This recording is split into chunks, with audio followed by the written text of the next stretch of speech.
Hello everyone, and another book review here, and I want to review a book called Encountering Mystery: Religious Experience in a Secular Age by Dale C. Allison Jr. Encountering Mystery: Religious Experience in a Secular Age. So I'm just going to read the blurb, which will give you some idea about what it's about. So despite widespread skepticism on the matter, a significant number of people today have stories of religious experience, moments of inexplicable terror or rapturous joy, visions, near-death experiences of the afterlife, encounters with angels, heavenly voices and premonitions. How should rationally minded people respond? So Dale C. Allison is a professor, and I'll just take the thing off the back and see if I can actually tell you what he's a professor of. He's a professor of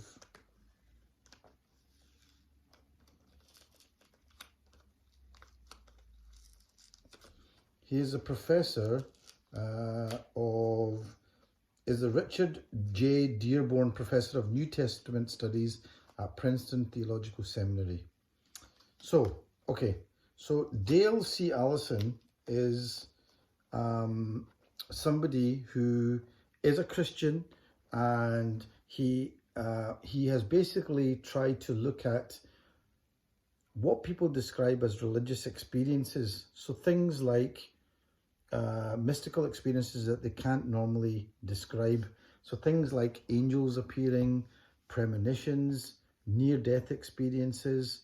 He talks a lot about something called terminal lucidity, which is when people who are about to die suddenly seem to regain consciousness, regain energy, and are able to say things that people don't understand how they're able to say them.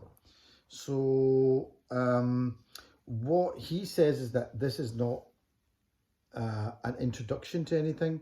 It's more of it's not a definitive work on these things. It's more of an introduction to these subjects. So like I said, he talks about things like trying to make some sense of what people say when they say they see angels, or what they see in near-death experiences, or this thing called like people who are dying will talk about seeing loved ones around the hospital bed, or when they go through near-death experiences, they go through tunnels of light and they see these other beings at the other end, and these other beings often they're described as being made of light. And when these people come back somehow, they describe things that they might not have been able to explain in any sort of way. So for example, there's the lady who is under anesthetic and is able to describe what the surgeon was doing in a room next door, and is able to describe how he did various things, and she tells him almost word for word or action by action what he's done, and he said he doesn't understand how that is possible. Also, people who are able to describe how they're floated out of their body and they're able to see something on a roof ledge that they couldn't possibly have seen. So that opens up, and there's so it begins to show you, basically the author then begins to discuss from that point of view, what is consciousness? Where does consciousness actually arise? And for example, there are people that he talks about who have lost their brains, actually don't have an active brain.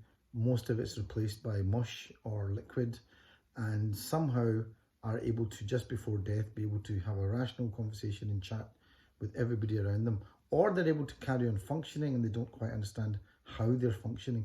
So what he's saying, that it sounds as if consciousness doesn't seem to be related to the physical brain. Now, what does that mean? Well, it obviously means that there's more to us than just our physical structures. Now, what the professor has been saying about this is that he says, look, he wasn't able to talk about this subject. And most people, he says, most people actually, more than you care to think, have had experiences like this, premonitions, things that they can't quite explain, and they don't want to talk about them because they could be labelled as being off the rockers, a bit kooky, and that people often do it when they've got nothing to lose or they're about to retire. And now the thing is, the professor himself, or I don't even know if he is actually a professor, Dale C. Allison. Yeah, he is a professor, yeah.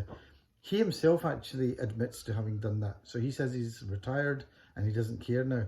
So he's kind of falling into the same trap where he's waited until he's retired before he can sort of discuss some of these things. But he does allude to lots of things, that, you know, the fact that there's a lot more studies done on near-death experiences. I think this probably started in the 70s where people started looking at this, and now a lot more has come about. And he does put together the kind of stereotypical ideas of, you know, the tunnel, floating up above your body, going to a tunnel and meeting people on the other end. He talks about angels, and the funny thing about angels is he talks about a lot of them as being luminous creatures of light. And, you know, some religious traditions will talk about angels being creatures of light, and we'll talk about that, which I thought was interesting. He does very much come from the Christian perspective. He doesn't know much more about Islam, so it's not because he doesn't want to talk about Islam, but he just doesn't come from that angle because he doesn't know much about it. And he does talk a little bit about some of the Buddhist traditions and some of the Hindu traditions. So I think really, and then he talks a lot about something called terminal lucidity, and he's talked about how this was something that was very well known about and written about before the 20th century, and somehow during the 20th century this stopped, and now people are beginning to talk about it again. Like, how do these people kind of rally round and then suddenly start talking about things? And I must admit, I've actually seen this, and a lot of people who work in care homes or who have dealt with people who are dying have seen this. And he talks a lot about how people have kind of got anaesthetized to death, mainly because death seems to happen in hospitals now, whereas before the 20th century, people died at home. So people were much more likely to encounter people who are dying and moving on. So what can I say about this book? I mean, there's some interesting things he also says. Like, he talks about how, yes, the way the brain works, and he doesn't talk a lot about the neurophysiology, but what he does say is, look, that maybe that the way that things work is that there's something out there and our brain interprets it. Okay, it's all interpreted through our visual cortex, our sights and sounds and senses, and our brain then interprets it. So whatever we see out there or whatever we feel or experience out there is a kind of best guess. We don't actually know what is out there. We don't actually know what's really out there. So, you know, you never know. We may be brains in a bottle. We may be like in the Matrix movie, hooked up to something else. Or maybe we are actually already in some other state and we are experiencing something else out there.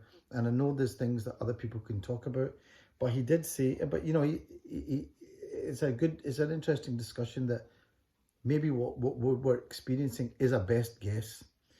What else did he? I did make a couple of little points about it. The terminal lucidity certainly is something, you know, that he talks about a lot more. And it's the first time I've read anything about it. And I've experienced that where people who are in comas seem to come out of it and then they talk for a bit and then they've gone. Not everybody does that, and he does allude to that. He said, look, not everybody experiences that. Not everybody goes through that experience who's about to die. So why is it some people have that and some people don't? And also people who have had near-death experiences, NDEs, some of them experience the tunnel and all that kind of thing. Some of them don't. What's that all about? Why do some of them don't? And actually some of them, a lot of them have good experiences, but there are also some people who have horrible experiences. And that's actually pretty sad as well, because imagine if it's great if you've had a wonderful experience and you've gone over there and you've met people that you know, or you feel this overwhelming sense of love and everything, but then to have the other experience and then be waiting for actual death must be horrible. I couldn't help notice there's some ideas, like in Islamic circles, they talk about going up to the heavenly planes and everything just being amazing. Like you're just captured by how amazing it all is, even small details. And people that seem to go up do talk about going up there and saying, look, although we're talking about it, we can't actually describe everything and put it into words. It was just an amazing experience, amazing feeling that we got there. So one of my issues with this book, though, is my understanding of psychology is that there's no such thing as an I, or I, what we think of as I, is a constructed identity. So why is it when you go up there, you come back with a constructed identity? I don't know. Maybe he didn't go into that too much. I didn't quite understand what he would say, what that meant. Do you go up there and then you get this expanded vision, but then you come back and it gets funneled back into a narrow identity of who you are? I don't know. Anyway, encountering mystery, religious experience in a secular age. The idea is that people do have these experiences that you cannot put into physical ideas. You cannot, basically what he's saying is that these are ordinary people who have had these experiences. They're not kooky, they're not mentally unwell, and they come back, and most of them keep quiet about it because they don't want to be labeled as being mad or mentally ill. So they keep quiet about it. But there's so many more people that have had these experiences, and how do you explain that? So he's trying to sort of point to that this is an ordinary experience, not an ordinary experience. It's an extraordinary experience that ordinary people have, and a lot of ordinary people have this. And she so it's an interesting book from that point of view. I must admit, I wanted a few more definitive answers. I wanted to hear more about some actual studies, and he does talk about some of them, but I just felt it was a bit vague for me. But still, you may, if this is what you are interested in and you want to know more about these things, you may well like this book. Encountering Mystery, Religious Experience in a Secular Age by Dale C. Allison Jr. Okay, thanks a lot, and till the next book review.